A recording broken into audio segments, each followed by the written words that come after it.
Good morning students. Welcome again in online classes. Class 10th की chapter first हम कर रहे हैं सोशलिज्म इन चैप्टर हमने शुरू किया है the rise of the nationalism in Europe.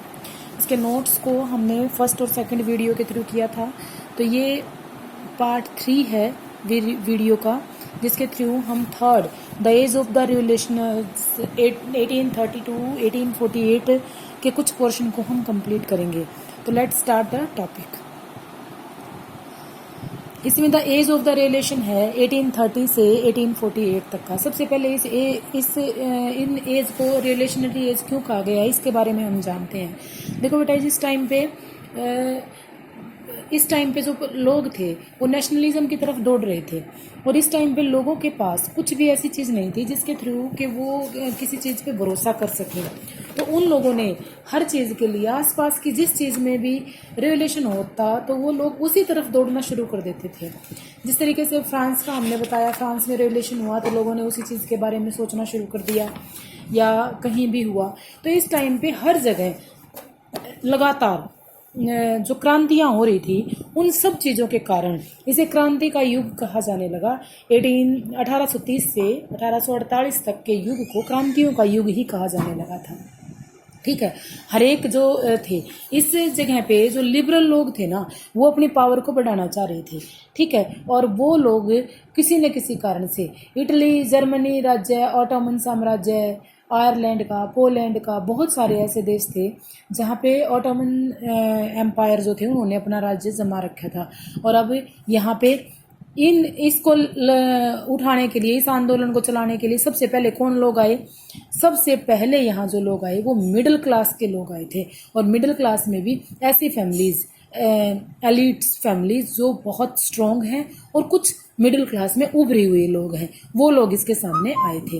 तो यहाँ पे ये देखो, in July 1830 Bourbon kingdom of the France were over thrown and a constitutional monarchy was establish.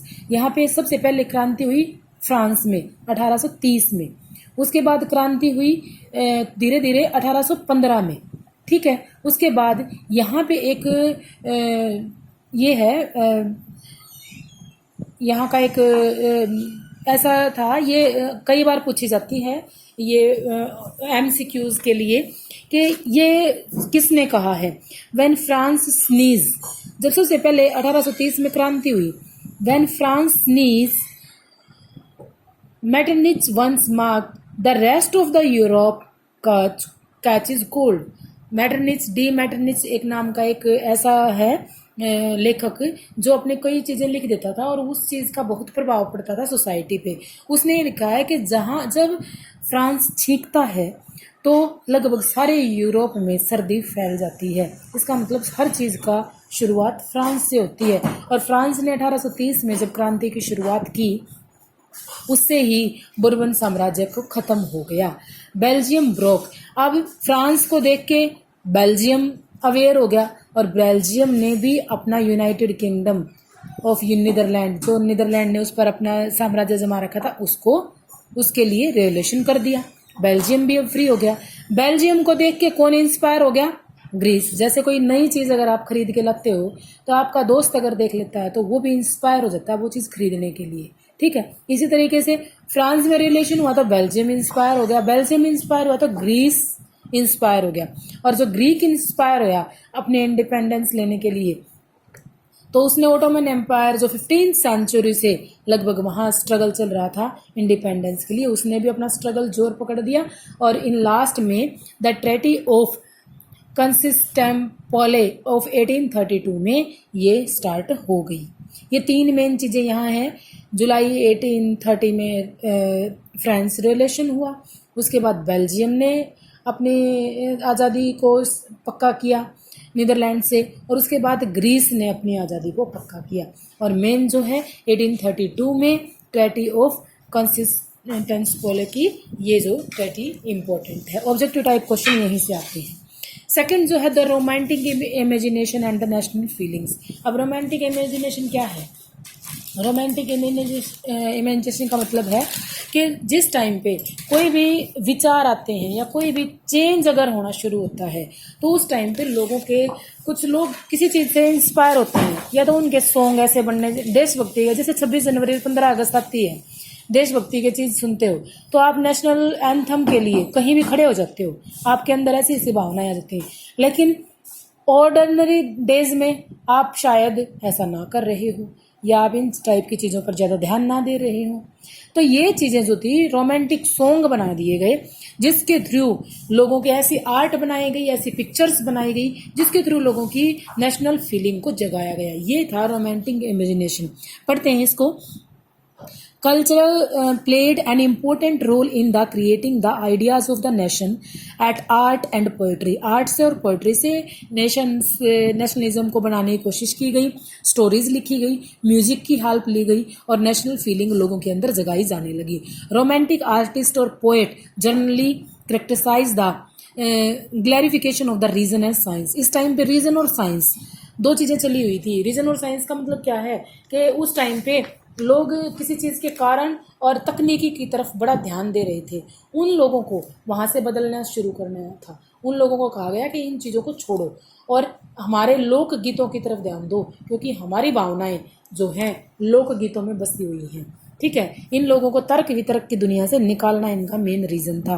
और इनको किस तरीके से फेस इनका घुमा दिया, emotions, institutions and mystical feelings. और इन लोगों को इन इस तरीके की चीज़ों में घुमा दिया कि विज्ञान की ये है, इनकी आलोचना कर दी और अंतर्दृष्टि की भावना को रहस्यवादी भावनाओं पर जोर दिया और लोगों के बीच में सांस्कृतिक राष्ट्र को एक आधार बना दिया कि हमारी संस्कृति से तिरंगे को देख के हमारे अंदर एक भावना जाग जाती है। ऐसे लोगों की ऐसी ऐसी भावनाएं उनके अंदर उठाना शुरू कर दिया। National feelings were kept alive through music and language. वहाँ पे दो एग्जाम्पल हैं आगे इसमें, म्यूजिक और लैंग्वेज से जो एग्जाम्पल दिए गए। नेक्स्ट देखो, कोरिल क्योपेंस्की सेलिब्रेट द नेशनल। यहाँ पे कोरिल क्योपेंस्की एक जगह का नाम दिया गया है जहाँ पे ये दो एग्जाम्पल हुए इस टाइप के। वहाँ लोगों के जो लोगों की जो चीज़ें थी वो लोग उन चीज़ों की तरफ ध्यान नहीं देते थे। उन्होंने क्या किया कि यहाँ पे नेशनल स्ट्रगल चलाने के लिए जो ओपेरा और म्यूजिक का यूज़ किया गया बजाने के लिए, एंड टर्न्ड फ्लोक डांस, और फ्लोक डांस को ज़्यादा दिखा दिया, and popularize the mazurka into national symbols. और उसी डांस के अंदर उन नेशनल सिंबल्स को और जिस चीज़ पर वो राष्ट्र की भावना उनके अंदर जगाना चाहते थे उन चीज़ों का यूज़ किया गया। और इस टाइप की जो चीज़ें जब की जाने लगी तो वो लोग उसकी तरफ बदलना शुरू हो गए और उन लोगों का रुझान साइंस और टेक्नोलॉजी से बदल के उन लोक गीतों की तरफ, जो पोनालेस और मजूरिका जैसे लोक नृत्य थे जिनके अंदर राष्ट्रीय प्रतीक थे, उनको जैसे अब हरियाणा का जो दामन के साथ या इसके साथ डांस किया जाएगा, हरियाणवी डांस हो जाएगा और वो एक प्रसिद्ध हो गया। तो ये दो चीज़ें अपने कल्चर के साथ उन्होंने प्रसिद्ध कर दी। दूसरा एग्जाम्पल था लैंग्वेज का। Language played the important role in the developing of nationalism. German लोग जो थे ना, वहाँ पे किसका अधिकार था? जर्मन फिलोसफर्स थोन गोटफ्रीड had tried to discover the culture among the common people through the folk song, folk poetry and the folk of dance। अब यहाँ पे ये किए गए और उन लोगों को उसकी तरफ मोड़ा गया। कुछ लोग जो यहाँ पे थे, एक और थी, एक भाषा का था सबसे ज़्यादा। यहाँ पे पोलिश भाषा जो थी वो हटा दी गई थी, रूस भाषा की जगह दे दी गई थी। मतलब रूस की भाषा को तो ज़्यादा स्पेस दे दिया या लोगों के लिए मान्य कर दिया, जबकि पोलिश जो भाषा थी जो ग्रीस की उसको हटा दिया गया। उसको कह दिया कि नहीं, उनकी ज़रूरत नहीं है। लेकिन अब उस भाषा का मेन महत्व समझाया गया और ये बताया गया कि रूस की हम क्यों माने भाषा, हम अपनी भाषा को मानेंगे।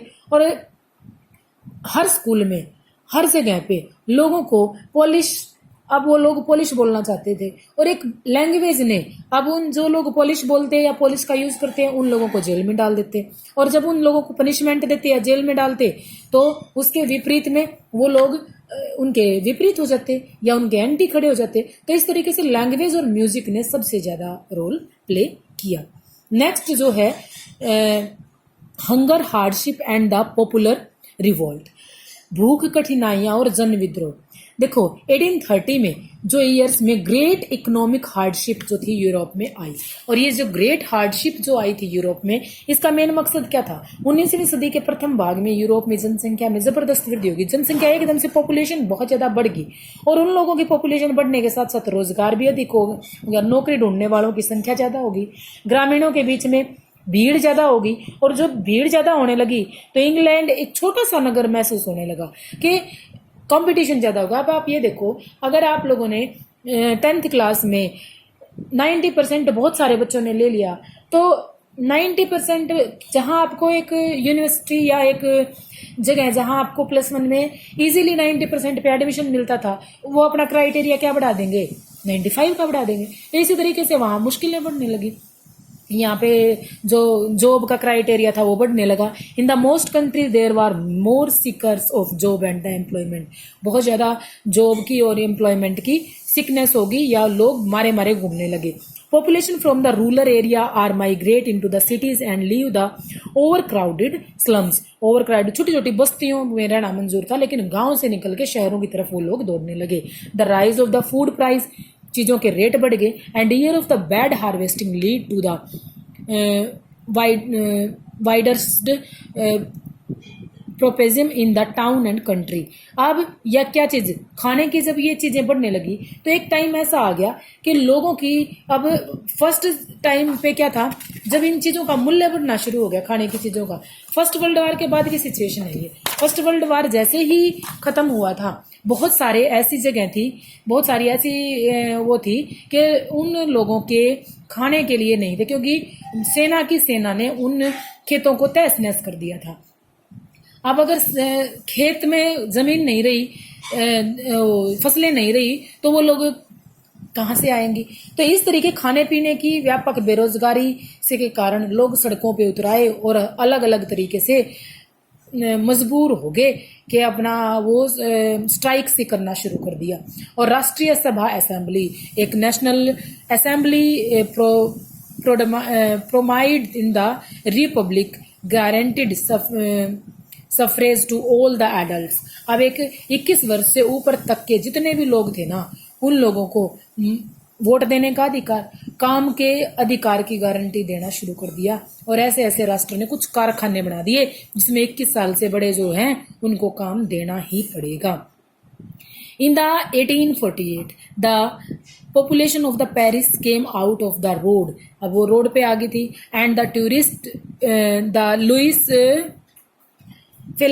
फिलिप्स जो था, लुई फिलिप्स था, उसने ये फेस्ट किया फ्री और नेशनल असेंबली प्रोमिगेट ए रिपब्लिक, एक गणराज्य के रूप में इसको करा। और 1945 में जो weaver of a Silesia lead to revolt against the contractor, और सिलेसिया में बुनकरों का एक ठेकेदार के खिलाफ विद्रोह कर दिया। उसने कहा कि अगर मैं कच्चा माल, रॉ मटेरियल आपसे लेता हूं तो उसके दाम बहुत कम होते हैं, और जब आप उसको हमें देते हो तो उसके दाम, बना हुआ माल जो होता है उसके दाम बहुत ज्यादा हो जाते हैं।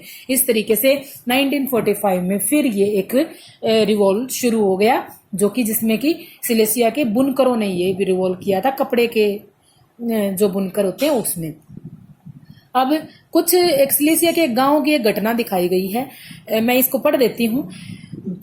4 जून को दोपहर 2 बजे बुनकरों की एक भीड़ घरों से निकली और 2 कतार चलते हुए ठेकेदार की कोठी पे पहुंची। वे ज्यादा मजदूरी की मांग कर रहे थे। उनके साथ कभी घृणा का व्यवहार किया तो कभी धमकियां दी। इस बार भीड़ ने जबरदस्ती से घुस गई और चमचमाती खिड़कियां, फर्नीचर और चीनी से बनी नफीज चीजें को तोड़ना शुरू कर दिया। और एक अन्य गुट जो भंडार गृह में गुस्से कपड़े रखे हुए थे उन पर लूट करने लगा या उनको फाड़ने लगा। ठेकेदार का परिवार पड़ोस में भाग गया और वहां जाकर उसने शरण लेके अपने आप को बचाया, और 24 घंटों के बाद सेना बुलाकर अपनी मदद के लिए वापस अपने घर में लौटा। और इस टकराव में लगभग 11 बुनकरों को गोली मार के उनकी हत्या कर दी गई। इस टाइप की सिचुएशन जगह जगह पे हो रही थी।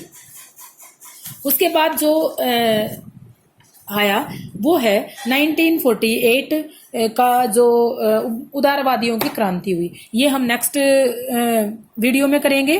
तो जब तक के लिए सिर्फ आप इतना ही करेंगे। Okay, thank you, have a nice day.